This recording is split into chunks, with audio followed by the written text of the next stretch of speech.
In Chinatown, they say the oldest restaurants hold the deepest secrets. My grandfather's Golden Dragon restaurant had been serving dim sum since 1946, and its biggest secret was about to turn my mother-in-law's real estate empire upside down. My name is Lucy Chin, and I inherited more than just recipes when my grandfather passed away. I got the one thing standing between Barbara Wilson and her $500 million development project, the last original building in San Francisco's historic Chinatown district. It's an eyesore, Barbara declared at her monthly real estate investors' dinner, gesturing with her crystal wine glass. That entire block needs to be modernized. Lucy, dear, you really should consider the developer's offer. It's more than generous for such a modest establishment. I took a small sip of the wine that probably cost more than our restaurant's monthly revenue. My husband Michael squeezed my hand under the table, but remained silent. He perfected the art of diplomatic silence during his years as Barbara's only son. The Golden Dragon has been there for 3 generations, I said quietly. It's not just a building. Barbara's perfectly Botox face couldn't quite manage a sneer, but her tone did it for her. Sentimentality is for poor people, dear. The contract offers $5 million. That's quite a step up from serving noodles, isn't it? The other dinner guests, all wealthy real estate investors, tittered politely. They've been circling my property like vultures since grandfather passed away last month, each trying to be the one to convince the Chinese girl to sell. What they didn't know was that I'd spent the last 5 years not just learning my grandfather's recipes, but also his business acumen. While getting my MBA at Stanford, I'd work nights and weekends at the restaurant, absorbing everything from cooking techniques to property laws. Actually, I set down my wine glass. I've been meaning to ask about the development contract. Have you reviewed page 3? Barbara waved dismissively. My lawyers handled everything. The terms are quite standard. Not the terms, I smiled. The property's historical status. The temperature to the room seemed to drop 10 degrees. Barbara's lawyer, who had been quietly eating his Wagyu beef, suddenly started choking. Historical status. Barbara's voice had gained an edge. That old building isn't historical. It's just old. I pulled out my tablet and opened a file I'd been saving for this moment. The Golden Dragon restaurant was established in 1946 by Chinese immigrants after the repeal of the Chinese Exclusion Act. It was one of the first Chinese-owned businesses in the district. The building itself dates back to 1908. I paused for effect. As of last week, it's officially listed on the National Register of Historic Places. The lawyer was now frantically paging through his copy of the contract. That's impossible, Barbara snapped. The paperwork for historical registration takes years. 5 years, I agreed. Which is exactly how long ago grandfather started the process. He knew developers would come after the property eventually. He just wanted to make sure it was protected. She's right, the lawyer finally spoke, his face pale. The property has full historical landmark protection. Any development would need to preserve the original structure and cultural significance. Barbara's face had gone from professionally smooth to rigid with fury. You planned this, all these years, playing the humble restaurant owner's granddaughter. While getting my MBA and studying real estate law, I finished for her. Yes, because some things are worth protecting. The contract, she began, is worthless, I cut in. You can't demolish a historical landmark. And since the Golden Dragon is the last original building in the district, its status affects the entire block's development potential. Michael finally found his voice. Mother, did you already sign agreements with the other property owners? Barbara's silence was answer enough. Meaning, I continued, that your $500 million modern shopping complex can't be built as planned.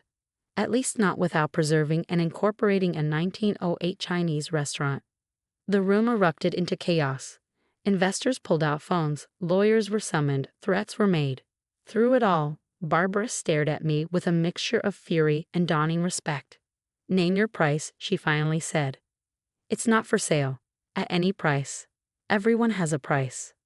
I thought about my grandfather, who had built the Golden Dragon with savings from years of working as a dishwasher. About the generations of families who had celebrated birthdays, weddings, and New Year's in our dining room.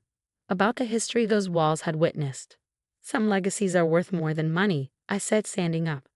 By the way, your char siu is overcooked. If you'd like to learn how to make it properly, the Golden Dragon offers cooking classes every Sunday.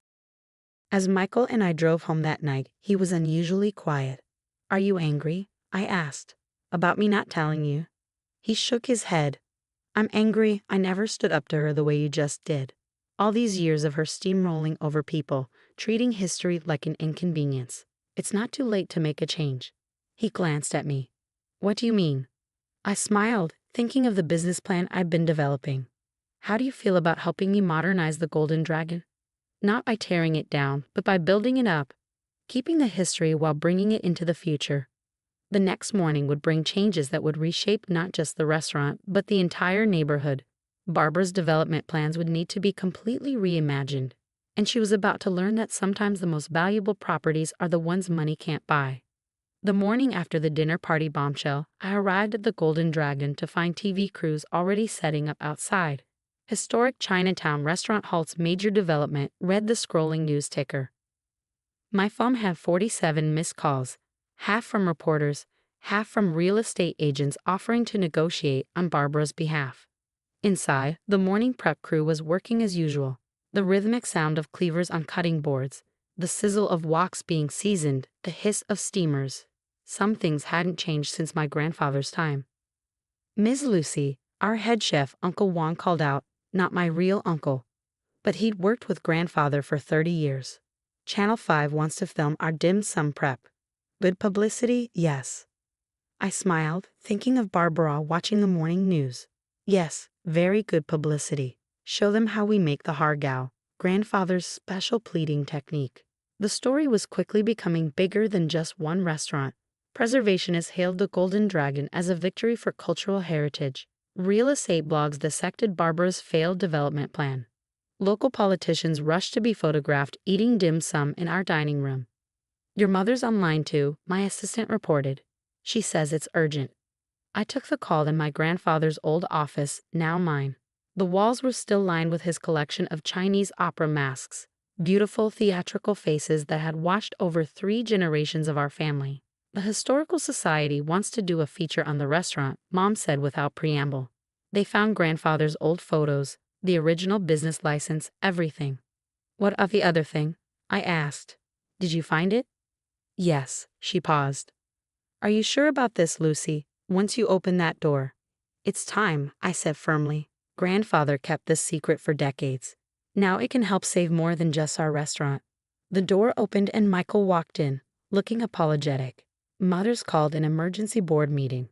She wants to discuss alternative development strategies." I checked my watch. Perfect timing. "Tell her I'll be there," I said. "I have something she needs to see." Barbara had assembled her entire real estate empire in the Wilson Development Group's sleek conference room. Lawyers, architects, investors, all looking somewhat shell-shocked after yesterday's revelation. "Lucy," Barbara's greeting was arctic. "How kind of you to join us. We're discussing ways to preserve your historical landmark while still moving forward with necessary neighborhood improvements." I set my grandfather's old leather briefcase on the table. "Before we discuss that, there's something you should know about the other buildings in the block." "We already own those properties," Barbara snapped. "All legally purchased." "Yes," I agreed. "But did you research their history? Their original owners?" The room grew very quiet. I opened the briefcase and withdrew a stack of yellowed documents. In 1943, when the Chinese Exclusion Act was still in effect, Chinese immigrants couldn't legally own property. They had to find creative solutions. Barbara's lawyer leaned forward. "What kind of solutions?"